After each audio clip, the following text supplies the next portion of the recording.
അയ്യപ്പൻ്റെ സ്വർണം കൊള്ളയടിച്ചവൻ ഇപ്പോഴും ജില്ലാ കമ്മിറ്റി സംസ്ഥാന കമ്മിറ്റിയാണ്. മനസ്സിലാക്കിക്കൊള്ളാം. എന്തുകൊണ്ട് അച്ചടക്ക നടപടി എടുക്കാത്തത്? എടുത്താൽ അവർ ഇതിനേക്കാൾ വലിയ നേതാക്കന്മാരുടെ പേര് അവർ പറയും, പേടിച്ചിട്ടാണ്. ഇപ്പോഴത്തെ ദേവസ്വം മന്ത്രിയുടെ മുൻ ദേവസ്വം മന്ത്രിയുടെ പേര് അവർ പറയും. എന്നിട്ട് ശവം തൂക്കിയാലെന്ന് പേരിട്ട്. സത്യത്തിൽ രക്തസാക്ഷികളുടെ ഫണ്ട് തട്ടിച്ചെടുത്ത ശവം തീനികളാണ് ഇവർ. പാലക്കാട് MLAക്ക് എതിരായ ആരോപണം വന്നപ്പോൾ ഒരു പരാതി പോലും കിട്ടാതെ ഞങ്ങൾ സസ്പെൻഡ് ചെയ്തു. ഞങ്ങളുടെ ബോധ്യത്തിൻ്റെ അടിസ്ഥാനത്തിലാണ്. പരാതി കിട്ടിക്കഴിഞ്ഞപ്പോൾ ഞങ്ങൾ പുറത്താക്കി. PT കുഞ്ഞുമുഹമ്മദിനെതിരായി മുഖ്യമന്ത്രിക്കൊരു ഇടതുപക്ഷ സഹയാത്രിക പരാതി കൊടുത്തിട്ട് പൂത്തിവെച്ച ആളാണ് മുഖ്യമന്ത്രി. യഥാർത്ഥ നുണയൻ പിണറായി വിജയനാണെന്നും അദ്ദേഹമാണ് നുണറായി എന്നും എനിക്ക് തെളിയിക്കാൻ പറ്റി ജനങ്ങളുടെ മുമ്പിൽ. ഞാൻ പറയാം, 47,000 പേര് ഉമ്മൻചാണ്ടി ഉള്ളപ്പോഴുള്ള ജീവനക്കാർ. അന്ന് 250 കോടി കൊടുത്താൽ മതിയായിരുന്നു. ഇപ്പം 22,000 ജീവനക്കാരുകളിൽ ഇവർ 1,500 കോടിയാണ് കൊടുക്കുന്നത്. ഇവർ കുളമാക്കിയതാണ്. 10 കൊല്ലമായിട്ടൊരു പ്രോജക്റ്റ് റിപ്പോർട്ട് തയ്യാറാക്കാൻ പറ്റുക. ഒരു പ്രോജക്റ്റ് റിപ്പോർട്ടില്ല 10 കൊല്ലമായിട്ട്. ഇയാളെ കൊള്ളക്കാരെ സംരക്ഷിക്കുകയല്ലേ ചെയ്യുന്നത്. അതിനൊരു മറുപടി പിണറായി വിജയൻ പറഞ്ഞോ? സംവാദം ഉണ്ടെങ്കിൽ ഞാൻ ചോദിച്ചതിനെ മുഖത്ത് നോക്കി. കേരളം ബൂത്തിലേക്ക് എത്താൻ കേവലം 48 മണിക്കൂർ മാത്രമുള്ളപ്പോൾ കേരളത്തിൻ്റെ ഒരു പുതുയുഗപ്പിറവിക്കായി യാത്ര ചെയ്ത സമരനായകൻ ശ്രീ VD സതീശൻ നമ്മളോടൊപ്പം ചേരുന്നു. സർ, എങ്ങനെ ഇരിക്കുന്നു സാറിൻ്റെ ഒരു വിലയിരുത്തൽ? UDFിൻ്റെ പ്രതീക്ഷ ഞങ്ങൾ ഈ തെരഞ്ഞെടുപ്പിന് മുൻപ് കണക്കാക്കിയതുപോലെ തന്നെയാണ് തെരഞ്ഞെടുപ്പിൻ്റെ അന്തിമഘട്ടത്തിൽ കണക്കാക്കുന്നത്. കേരളം മുഴുവൻ ഞാൻ എല്ലാ ജില്ലകളിലും യാത്ര ചെയ്തതാണ്. ഒരുപാട് എല്ലാ നിയോജക മണ്ഡലങ്ങളിലും പോയതാണ് കഴിഞ്ഞ 2 മാസമായി. അതിശക്തമായ UDF തരംഗമാണ്. 2001 കണ്ട തെരഞ്ഞെടുപ്പിൽ കണ്ട UDF തരംഗമല്ല, അതിനേക്കാൾ വലിയ UDF തരംഗമാണ് സംസ്ഥാനത്തുടനീളം. വലിയ വിജയം, 100-ലധികം സീറ്റുമായി UDFിൽ അധികാരത്തിൽ വരാൻ പറ്റും എന്ന ഞങ്ങളുടെ കണക്കുകൂട്ടലിൽ ഒരു തെറ്റുണ്ടാവില്ല. ഇതിന് തടയിടാനാണോ അതിൻ്റെ നായകൻ എന്നുള്ള നിലയ്ക്ക് അങ്ങയെ ഫോക്കസ് ചെയ്ത് ഒരു സംഘം ആളുകൾ അത് ആദ്യഘട്ടത്തിൽ എന്താണ് ഒരു നുണപ്രചരണത്തിൻ്റെ രൂപത്തിലാണെങ്കിൽ പിന്നീട് വരുമ്പോൾ മറ്റു വിവാദങ്ങളുടെ പേരിലേക്ക് താങ്കളെ വലിച്ചിടാൻ ശ്രമിക്കുന്നത്? അത് എല്ലാ കാര്യത്തിലും അവർ എന്നെയാണ് കഴിഞ്ഞ 6 മാസമായി കേന്ദ്രീകരിച്ചിരിക്കുന്നത്. CPMൻ്റെ നേതൃത്വത്തിലാണ് അത് നടക്കുന്നത്. AKG സെൻറ്ററിലാണ് അതിൻ്റെ ഗൂഢാലോചന നടക്കുന്നത്. എല്ലാ ദിവസവും എനിക്കെതിരായിട്ട് 20 കാർഡും 10 റീൽസും ഇറക്കും എല്ലാം. ഞാൻ പിന്നെ അതിപ്പോൾ ആസ്വദിച്ചുകൊണ്ടിരിക്കുകയാണ്. കാരണം എൻ്റെ PR ഇപ്പോൾ അവരാണ് ചെയ്യുന്നത്. എനിക്ക് ഇത്രയും ഇമ്പോർട്ടൻസ് ഇപ്പോൾ പൊളിറ്റിക്സിൽ ഉണ്ടാക്കി തന്നതിൽ പ്രധാന കാര്യം എന്നെ ഒറ്റതിരിഞ്ഞിങ്ങനെ ആക്രമിക്കുന്നതാണ്. അപ്പോൾ എൻ്റെ കൂടെ പ്രതിരോധിക്കാൻ ലക്ഷക്കണക്കിന് UDF പ്രവർത്തകരും പൊതുസമൂഹവും ചേർന്നു എൻ്റെ കൂടെ. ഈ പറയുന്നതെല്ലാം കള്ളപ്രചരണങ്ങളാണെന്ന് അവർക്കറിയാം. മാത്രമല്ല, മുഖ്യമന്ത്രി അടക്കമുള്ള CPM നേതാക്കൾ, LDF നേതാക്കൾ കൊണ്ടുവന്ന കള്ളപ്രചരണങ്ങളെല്ലാം ഞങ്ങൾ പൊളിച്ചടിച്ചു. ആരാണ് നുണ പറയുന്നത് എന്നൊരു ചോദ്യം ഞങ്ങൾ ഉന്നയിച്ചു. ഓരോ നുണകളും ഞങ്ങൾ പൊളിച്ചടിക്കും. നുണ പറയുന്നത് CPMഉം മുഖ്യമന്ത്രിയുമാണ് എന്ന് ഞങ്ങൾ തെളിയിച്ചു, തെളിവുകൾ സഹിതം. കാപട്യമേ നിന്റെ പേര് പിണറായി എന്ന ചോദ്യം മുതൽ നുണറായി വരെ എത്തി നിൽക്കുമ്പോൾ അത് യോഗങ്ങളിൽ ചെല്ലുമ്പോൾ ആളുകൾ എങ്ങനെ സ്വീകരിക്കും? അത് ഭയങ്കര, കാരണം നമ്മൾ തെളിവോടുകൂടിയാണ് പറയണത്. ഉദാഹരണത്തിന് ഞങ്ങൾ പറഞ്ഞു, ഇവർ പറഞ്ഞു 5 ലക്ഷം വീട് വരെ ഉണ്ടാക്കിയെന്ന് പറയും ലൈഫിൽ. അപ്പം ഞാൻ പറഞ്ഞത് 10 കൊല്ലം കൊണ്ടാണ് ഉണ്ടാക്കിയത്. ഉമ്മൻചാണ്ടിയുടെ കാലത്ത് 4,43,000 വീട് 5 കൊല്ലം കൊണ്ടുണ്ടാക്കി. 50,000 വീട് ആരംഭിച്ചു. ഇവരാ തുടങ്ങി വെച്ച വീട് 50,000 കൂടി ഇവരുടെ കൂട്ടത്തിൽ ചേർത്തു. അക്ഷരാർത്ഥത്തിൽ ഇവർ ചെയ്തത് 4.5 ലക്ഷം വീടാണ് 10 കൊല്ലം കൊണ്ട്. അപ്പോൾ ഉമ്മൻചാണ്ടിയുടെ കാലത്ത് 5 കൊല്ലം കൊണ്ട് 5 ലക്ഷം, 443 + 50 പണിത് 5 ലക്ഷം പണിതെന്ന് പറഞ്ഞു. അപ്പോൾ മുഖ്യമന്ത്രി ഫേസ്ബുക്കിലൂടെ പറഞ്ഞു 4,000 വീട് പണിതുള്ളതെന്ന്. പക്ഷെ ഞങ്ങളുടെ കയ്യിൽ ഡേറ്റ ഉണ്ട്. അതായത് മന്ത്രി AK ബാലനും മന്ത്രി KT ജലീലും നിയമസഭയിൽ നൽകിയ ഉത്തരവുണ്ട്. ആ ഉത്തരത്തിൽ 4,43,000 വീട് ഉമ്മൻചാണ്ടിയുടെ കാലത്ത് പൂർത്തിയാക്കുകയും 50,000 വീട് തുടങ്ങുകയും ചെയ്തു. അപ്പോൾ ആരാ കള്ളം പറഞ്ഞത്? നമ്പർ 1 വെൽഫെയർ പാർട്ടി ഞങ്ങൾക്ക് പിന്തുണ നൽകി. പിണറായി വിജയൻ പൊട്ടിത്തെറിച്ചു. ഞാൻ ചോദിച്ചു, നിങ്ങളെന്തിനാണ് പൊട്ടിത്തെറിക്കുന്നത്? 4 പതിറ്റാണ്ട് കാലം നിങ്ങളുടെ കൂടെ അല്ലായിരുന്നോ അവരുടെ മാതൃസംഘടനയായ ജമാഅത്ത് ഇസ്ലാമി? അപ്പോൾ അദ്ദേഹം ഒരു വലിയ നുണ പറഞ്ഞു. ജമാഅത്ത് ഇസ്ലാമിയുമായി ഒരു കാലത്തും ഒരു ബന്ധം ഉണ്ടായിട്ടില്ല. അപ്പോൾ ഞാൻ അദ്ദേഹം പാർട്ടി സെക്രട്ടറി ആയിരിക്കുമ്പോഴുള്ള വീഡിയോ ക്ലിപ്പ് പുറത്തു കൊണ്ടുവന്നു. ആ വീഡിയോ ക്ലിപ്പിൽ പറയുന്നത് ജമാഅത്ത് ഇസ്ലാമിയുടെ പിന്തുണയ്ക്ക് സ്വാഗതം, അവർ മതേതര പാർട്ടിയാണെന്ന് പറഞ്ഞു. ദേശാഭിമാനിയുടെ എഡിറ്റോറിയൽ അന്നത്തെ ഞാൻ ഹാജരാക്കി. തെളിവാണല്ലോ. അതിനേക്കാൾ വലിയ തെളിവേതാ? മുഖ്യമന്ത്രിയുടെ വീഡിയോ ക്ലിപ്പും ദേശാഭിമാനി CPM മുഖപത്രമായ ദേശാഭിമാനിയുടെ എഡിറ്റോറിയലും. അപ്പോൾ അദ്ദേഹം പറഞ്ഞു ചില കാലത്ത് ബന്ധമുണ്ടായിരുന്നു. അപ്പോൾ ആരാന്നാണ് പറഞ്ഞത്? RSS ഡീലുണ്ടെന്ന് ഞാൻ പറഞ്ഞപ്പോൾ പറഞ്ഞു RSSുമായി ഒരു കാലത്തും ബന്ധമുണ്ടായിട്ടില്ല എന്ന് പറഞ്ഞു. അപ്പോൾ ഞാൻ മനോരമ ന്യൂസിലെ ജോണി ലൂക്കോസുമായി അദ്ദേഹം നടത്തിയ ഇൻ്റർവ്യൂവിൻ്റെ പീസ് ഹാജരാക്കി, ക്ലിപ്പിംഗ് ഹാജരാക്കി. അതിൽ പറയാണ് RSSുമായിട്ട് ചില കാലങ്ങളിൽ നല്ല ബന്ധമുണ്ടായിട്ടുണ്ട്, ചില കാലങ്ങളിൽ ബന്ധമുണ്ടായിട്ടില്ല എന്ന്. അപ്പോൾ എന്തിനാ ബന്ധം ഉണ്ടായില്ല എന്ന് നുണ പറഞ്ഞത്? ഇതാണ് പ്രശ്നം. വേറൊരു ഞങ്ങളെല്ലാം ഡാറ്റ വെച്ച് പറയുന്നു. 1977 മാർച്ച് 4 ദേശാഭിമാനി പത്രം ഞാൻ ഹാജരാക്കി. ദേശാഭിമാനി പോലും കാണില്ല. അതിൽ പറയുന്നത് ജനസംഘത്തെ വെള്ളപൂശിയാണ് CPM. ജനസംഘം മതേതര പാർട്ടിയാണ്, ന്യൂനപക്ഷങ്ങൾക്ക് എതിരല്ല, കോൺഗ്രസ്സുകാരാണ് അവരെ ഇങ്ങനെ. ജനസംഘം BJPയുടെ പഴയ ഫോർമാറ്റ്. കോൺഗ്രസ്സുകാരാണ് അവരെ വർഗീയ പാർട്ടിയാക്കുന്നത്, കോൺഗ്രസ്സുകാരാണ് അവരെ ന്യൂനപക്ഷത്തിനെതിരാണെന്ന് പറയുന്നത്. ഞങ്ങളെല്ലാം സംസാരിക്കുന്നത് ഒരാൾക്കും ചോദ്യം ചെയ്യാൻ പറ്റില്ല. ഞങ്ങൾ ഡാറ്റ ഉണ്ടെങ്കിൽ, തെളിവുണ്ടെങ്കിൽ മാത്രമേ സംസാരിക്കുകയുള്ളൂ. ഈ ഡാറ്റ ബാക്ക്ഡ് ചർച്ചയ്ക്ക് വിമുഖത കാണിക്കുകയും ഇരുണ്ടകാലം എന്ന ക്യാമ്പയിൻ മാറ്റിയിട്ട് വയനാടിലേക്ക് ഫോക്കസ് ചെയ്യുകയും ചെയ്തിട്ട് മുഖ്യമന്ത്രി ഈ സംവാദത്തിൽ നിന്ന് പിന്മാറിയത് ഒരു പക്ഷേ ഇത്തരം ഭയങ്ങൾ ഉള്ളതുകൊണ്ടായിരിക്കും. മുഖ്യമന്ത്രി ആദ്യം വെല്ലുവിളിച്ചത് എന്നെയാണ്, ഞാനല്ല. ഞാൻ അദ്ദേഹത്തെ വെല്ലുവിളിക്കും. ഞാൻ ആരെയും വെല്ലുവിളിക്കില്ല. ഞാൻ അങ്ങനെ ചെയ്യുന്ന ആളല്ല. അപ്പോൾ അദ്ദേഹം സംവാദത്തിനാകാമെന്ന് പറഞ്ഞപ്പോൾ ഞാൻ അദ്ദേഹത്തിനോട് സമയവും, അദ്ദേഹത്തിന് ഇഷ്ടമുള്ള സമയം, ഇഷ്ടമുള്ള സ്ഥലം, ഇഷ്ടമുള്ള വിഷയം ചെയ്യാമെന്ന് അറിയിച്ചു അദ്ദേഹത്തെ. പിറ്റേ ദിവസം അദ്ദേഹം മാറി. ഫേസ്ബുക്കിൽ മറുപടി പറയണ്ടല്ലോ. ഇപ്പോൾ ഈ വയനാട് ചെയ്യാൻ കാര്യം, വയനാട് വളരെ ലളിതമാണ്, രസമാണ്. അതിൻ്റെ പ്രധാനപ്പെട്ട കാര്യം ബുദ്ധിപൂർവ്വമാണ് CPM നേരിടുന്ന ഒരു ഗുരുതരമായ ആരോപണം രക്തസാക്ഷികളുടെ ഫണ്ട് തട്ടിച്ചു എന്നാണ്. പയ്യന്നൂരിൽ അവരുടെ സ്ഥാനാർത്ഥി വരാൻ കാര്യം CPM നേതൃത്വം അവർക്ക് വേണ്ടി മരിച്ച ഒരാളുടെ പേരിൽ ഫണ്ട് ഉണ്ടാക്കി തട്ടിച്ചു എന്നാണ്. എറണാകുളത്ത് അഭിമന്യു, മഹാരാജ് കോളേജിൽ പഠിച്ച അഭിമന്യുയുടെ ഫണ്ട് തട്ടിച്ചു എന്നുള്ള ഒരു ആക്ഷേപമുണ്ട്. 3 തിരുവനന്തപുരത്ത് വിഷ്ണുവിൻ്റെ അവരുടെ കുടുംബം കോൺഗ്രസിൽ ചേർന്നു ഇവരെ ഫണ്ട് തട്ടിപ്പ് കണ്ടിട്ട്. ഈ ആരോപണം മറയ്ക്കാൻ വേണ്ടിയിട്ടാണ് വയനാടിൽ കോൺഗ്രസ് ഫണ്ട് തട്ടിയെന്നത്.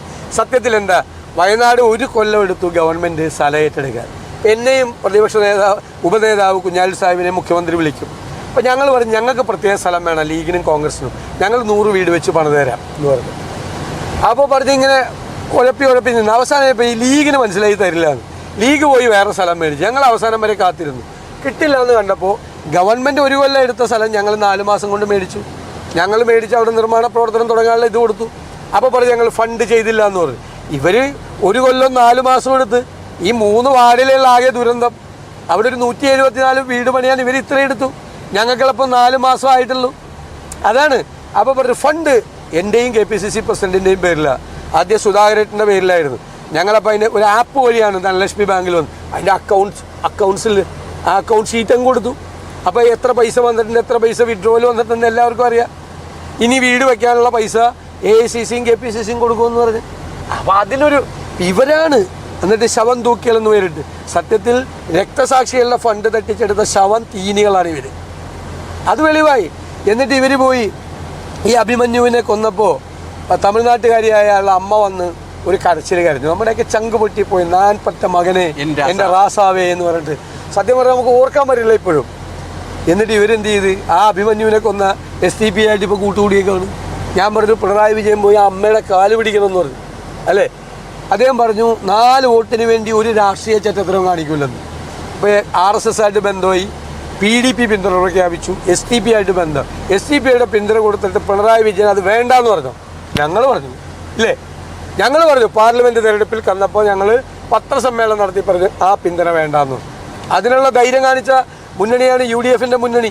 അപ്പോൾ ഇവരാണ് ഈ വർഗീയത താലോലിക്കുന്നത്. കേരളത്തിൽ സംഘർഷം ഉണ്ടാക്കാൻ നോക്കുന്നത് ഇവരാണ്. ശരിക്കും ഇതുമായി ചേർത്തൊരു സംഗതിയാണ്, ഒരു ഇരട്ടത്താപ്പിൻ്റെ സംഗതിയാണ്. സിനിമാ ഡയറക്ടറായ രഞ്ജിത്തിനെതിരെ നേരത്തെ ആരോപണം വന്നിരുന്നു. ഉദ്യോഗസ്ഥരുടെ കയ്യിലേക്ക് അധികാരം വന്നപ്പോൾ രഞ്ജിത്ത് ജയിലിൽ പോകുന്നു. ഇതൊരു ശ്രീപക്ഷ കേരളം. ഇവർ ഞാൻ ചോദിക്കട്ടെ, PT കുഞ്ഞുമുഹമ്മദ് ഇപ്പം ഞങ്ങൾ എന്താ ചെയ്തത്? പാലക്കാട് MLA-ക്ക് എതിരായ ആരോപണം വന്നപ്പോൾ ഒരു പരാതി പോലും കിട്ടാതെ ഞങ്ങൾ സസ്പെൻഡ് ചെയ്തു. ഞങ്ങളുടെ ബോധ്യത്തിൻ്റെ അടിസ്ഥാനത്തിലാണ്. പരാതി കിട്ടിക്കഴിഞ്ഞപ്പോൾ ഞങ്ങൾ പുറത്താക്കി. PT കുഞ്ഞുമുഹമ്മദിനെതിരായി മുഖ്യമന്ത്രിക്കൊരു ഇടതുപക്ഷ സഹയാത്രിക പരാതി കൊടുത്തിട്ട് പൂത്തിവെച്ച ആളാണ് മുഖ്യമന്ത്രി. അപ്പോൾ ഇവർക്കെതിരെയൊക്കെ കേസ് വന്നു, ഒന്നും ചെയ്തില്ല. മുഖ്യമന്ത്രി ഒന്നും ചെയ്തില്ല. വേറൊരു ഉദാഹരണം പറയാം. 2013 ഗണേഷ് കുമാർ ഉമ്മൻചാണ്ടി മന്ത്രിസഭയിൽ അംഗമാണ്. അദ്ദേഹത്തിനെതിരായിട്ടൊരു ആരോപണം വന്നു. അപ്പോൾ അന്ന് പാർട്ടി സെക്രട്ടറി പിണറായി വിജയൻ പറഞ്ഞു, ഉമ്മൻചാണ്ടിയോട് പറഞ്ഞു ഗണേശനെ ചവിട്ടി പുറത്താക്കണമെന്ന് പറഞ്ഞു മന്ത്രിസഭയിൽ നിന്ന്. ഉമ്മൻചാണ്ടി ചവിട്ടിയൊന്നും പുറത്താക്കിയില്ല, വിളിച്ചു വരുത്തി രാജിക്കത്ത് എഴുതി മേടിച്ചു. അതേ ഗണേഷ് കുമാർ ഇയാൾ മന്ത്രിസഭയിലെടുത്തു. എന്നിട്ട് അതിനേക്കാൾ ഗുരുതരമായ ആരോപണം ഇപ്പോൾ വന്നു. അപ്പോൾ ഞാൻ ചോദിച്ചു നിങ്ങൾ ചവിട്ടി പുറത്താക്കുന്നില്ല എന്ന് ചോദിച്ചു.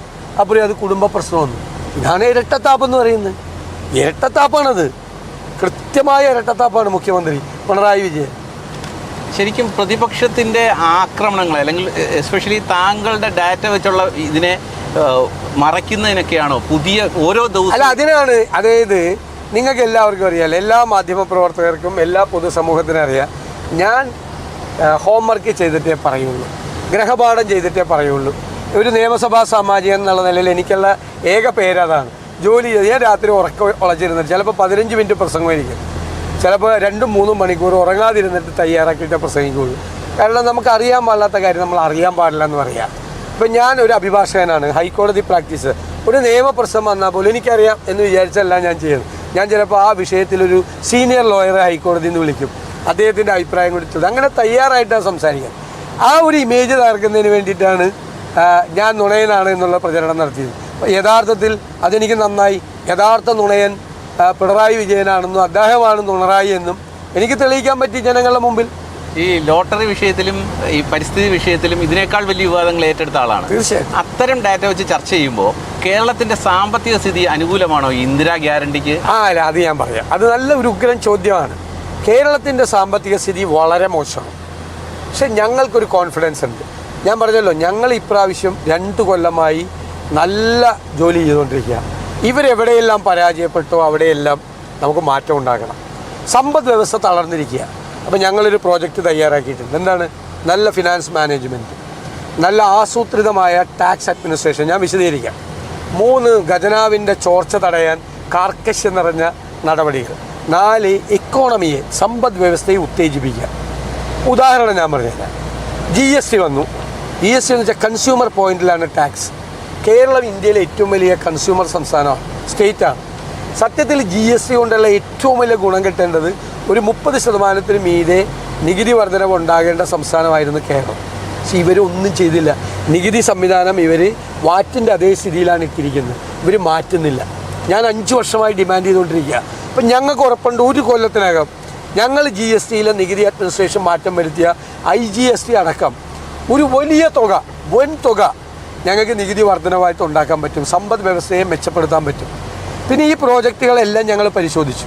അത് തെലങ്കാന ഗവൺമെൻറ്, അതുപോലെ രാജസ്ഥാൻ ഗവൺമെൻറ്, കർണാടക ഗവൺമെൻറ് എല്ലാം ഫലപ്രദമായി ഇംപ്ലിമെൻറ്റ് ചെയ്ത സ്കീമുകളാണ്. പിന്നെ ഇപ്പോൾ KSRTC ഞാൻ പറയാം, 47,000 പേരാ ഉമ്മൻചാണ്ടി ഉള്ളപ്പോഴുള്ള ജീവനക്കാർ. അന്ന് 250 കോടി കൊടുത്താൽ മതിയായിരുന്നു. ഇപ്പോൾ 22,000 ജീവനക്കാരേ ഉള്ളൂ. ഇവർ 1,500 കോടിയാണ് കൊടുക്കുന്നത്. ഇവർ കുളമാക്കിയതാണ്. നമുക്ക് നേരെയാക്കാൻ പറ്റും. അങ്ങനെയാണെങ്കിൽ ഇൻഷുറൻസ് പ്രഖ്യാപിച്ചത് ഡാറ്റ വിൽപ്പനയ്ക്കാണ് എന്നൊരു ആരോപണം ഭരണപക്ഷം ഉന്നയിച്ചിട്ടുണ്ട്. അതേസമയം ഭരണപക്ഷം തന്നെ ആദ്യ സർക്കാരിലും 2ാം സർക്കാരിലും ഇത്തരം ചില ഡാറ്റ ചോർച്ചയ്ക്ക് പഴി കേട്ടവരുമാണ്. ഇവരല്ലേ സ്പ്രിംഗ്ലർ കൊണ്ടുവന്ന് ഡാറ്റ ചോർച്ചയ്ക്ക് പോയത്, ഹെൽത്ത് ഡാറ്റ ചോർത്തി കൊടുത്തത്, ഒരു അപ്രൂവൽ ഇല്ലാത്ത കമ്പനിക്ക് ചോർത്തി കൊടുത്തത്. ഇൻഷുറൻസ്, ഒരു ഗവൺമെൻറ് ഒരു സംസ്ഥാനത്ത് ഇൻഷുറൻസ് കൊണ്ടുവരുന്നത് ഡാറ്റ ചോർത്താനാണ്. രാജസ്ഥാനിൽ ഫലപ്രദം, ഞാൻ ആ സ്കീം കംപ്ലീറ്റ് പരിശോധിച്ചു. അശോക് ഗെഹ്ലോട്ട് മുഖ്യമന്ത്രിയായിരുന്നപ്പോൾ രാജസ്ഥാനിൽ ഫലപ്രദമായി നടപ്പാക്കിയ ഇൻഷുറൻസ് പദ്ധതിയാണ്. കേരളത്തിലെ സ്ഥിതി എന്താണെന്നറിയാം? ഇന്ത്യയിൽ ഏറ്റവും കൂടുതൽ ഔട്ട് ഓഫ് പോക്കറ്റ് എക്സ്പെൻസ്, ചികിത്സാ ചെലവുള്ള 1ാമത്തെ സംസ്ഥാനമാണ് കേരളം. അത് ഞങ്ങളുടെ ആരോഗ്യരേഖയിൽ ഞങ്ങൾ പറഞ്ഞിട്ടുണ്ട്, അത് 3-1 ഞങ്ങൾ കുറയ്ക്കുമെന്ന്. ആ 3-1 കേരളത്തിലെ ചികിത്സാ ചെലവ് സാധാരണക്കാരന് താങ്ങാൻ പറ്റുമോ? ഏത് ആശുപത്രിയിൽ പോയാലും പറ്റുമോ? കുടുംബം വിറ്റിട്ടാണ് പോകുന്നത്. അവൻ്റെ ചികിത്സാ ചെലവ് 3-1 കുറയ്ക്കാൻ വേണ്ടിയിട്ടുള്ള സമഗ്രമായൊരു പദ്ധതിയാണ് ഇൻഷുറൻസ് പദ്ധതി. അപ്പോൾ ഈ പൈസയുടെ റൊട്ടേഷൻ നടക്കും. മണി റൊട്ടേഷൻ എന്ന് പറയുന്നത് ഇക്കോണമിയിൽ വളരെ പ്രധാനപ്പെട്ടൊരു കാര്യമാണ്. ആ പൈസ ഉണ്ടാവും ഇവിടെ. അതിനു വേണ്ടിയിട്ടുള്ള സംരംഭങ്ങളാണ് ഞങ്ങൾ ആരംഭിക്കുന്നത്.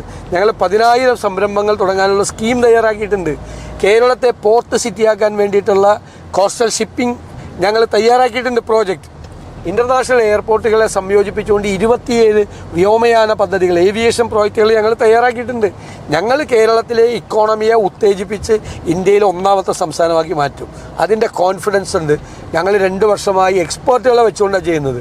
കോസ്റ്റൽ പ്രോജക്റ്റ് ചെയ്തത് മാരിടൈം എക്സ്പേർട്സും ഷിപ്പിംഗ് എക്സ്പേർട്സുമാണ്. മറ്റേത് സിവിൽ ഏവിയേഷൻ എക്സ്പേർട്സാണ് ചെയ്തത്. ഹെൽത്ത് ഡോക്യുമെൻ്റ് തയ്യാറാക്കിയത് രാജ്യത്തിനകത്തും പുറത്തുമുള്ള പ്രശസ്തരായ ഡോക്ടർമാരാണ്. ഞങ്ങൾ ഹെൽത്ത് കമ്മീഷൻ ഉണ്ടാക്കിയിട്ടാണ് ചെയ്തത്. എഡ്യൂക്കേഷൻ കോൺക്ലേവ് ഞങ്ങൾ നടത്തിയത് അക്കാഡമീഷ്യൻസിനെ പങ്കെടുപ്പിച്ചുകൊണ്ടാണ്. അങ്ങനെയൊന്നും ഒരു പ്രതിപക്ഷവും ഇന്ത്യ ചരിത്രത്തിൽ ചെയ്തിട്ടില്ല. ആ കോൺഫിഡൻസിലാണ് ഞാൻ പറയുന്നത് UDF വരുമ്പോൾ മാറ്റമുണ്ടാകും.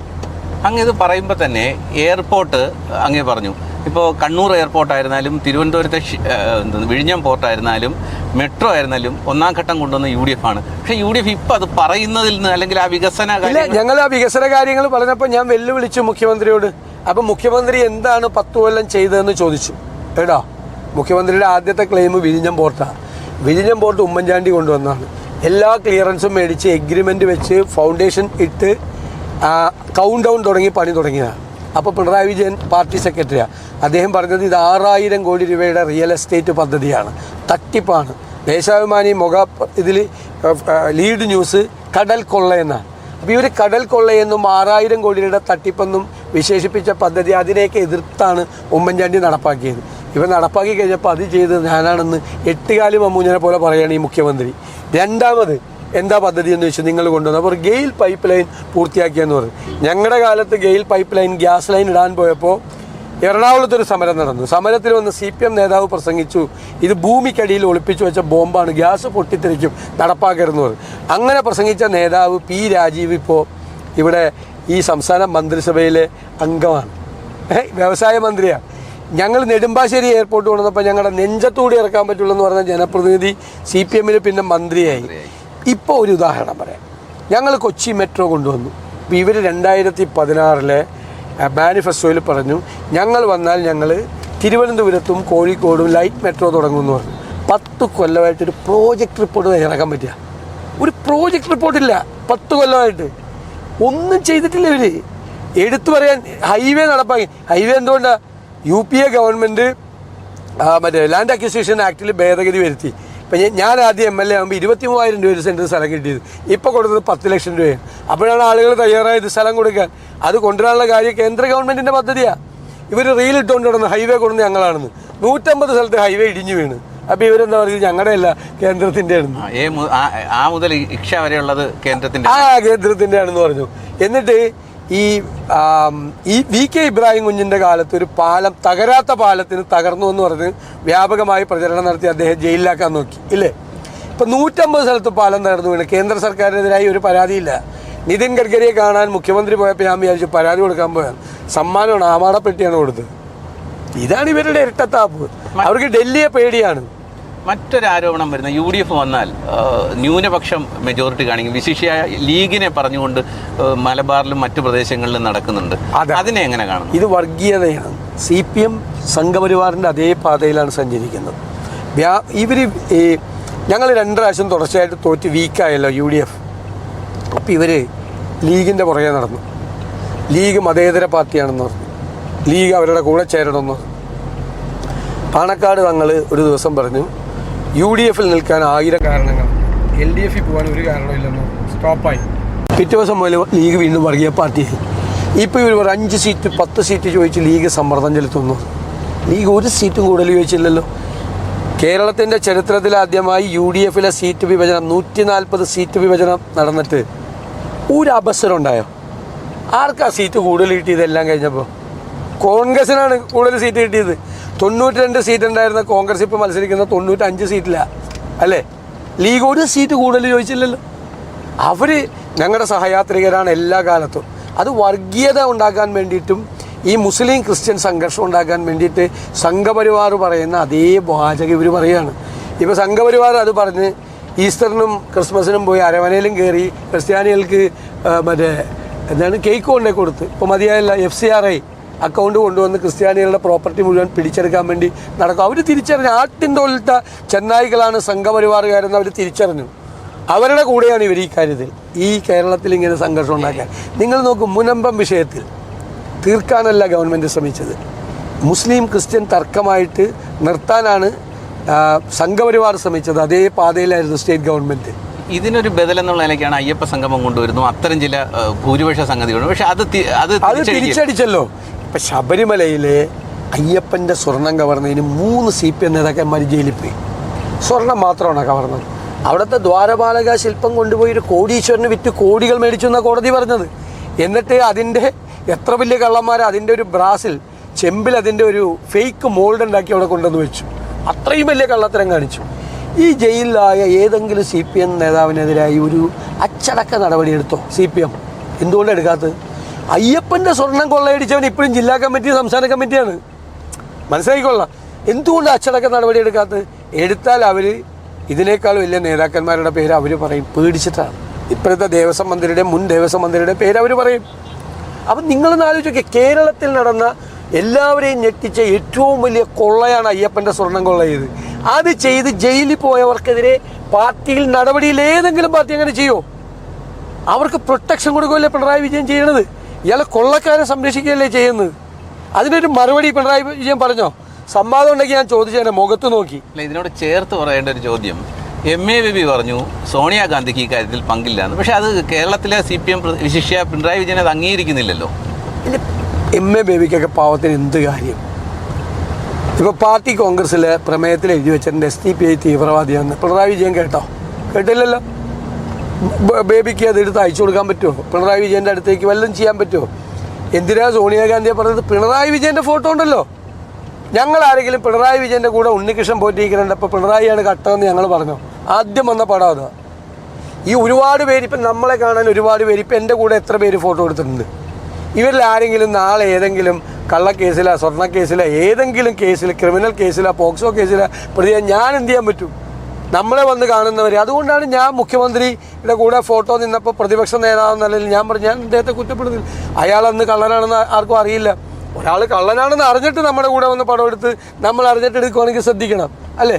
അപ്പം മുഖ്യമന്ത്രി ഇവരെ രക്ഷിക്കാൻ വേണ്ടി പ്രതിരോധത്തിലായപ്പോഴാണ് ഈ സോണിയാഗാന്ധിയുടെ പേര് വന്നത്. കേരളത്തിലെ ജനങ്ങൾ ചിരിച്ചു തള്ളി.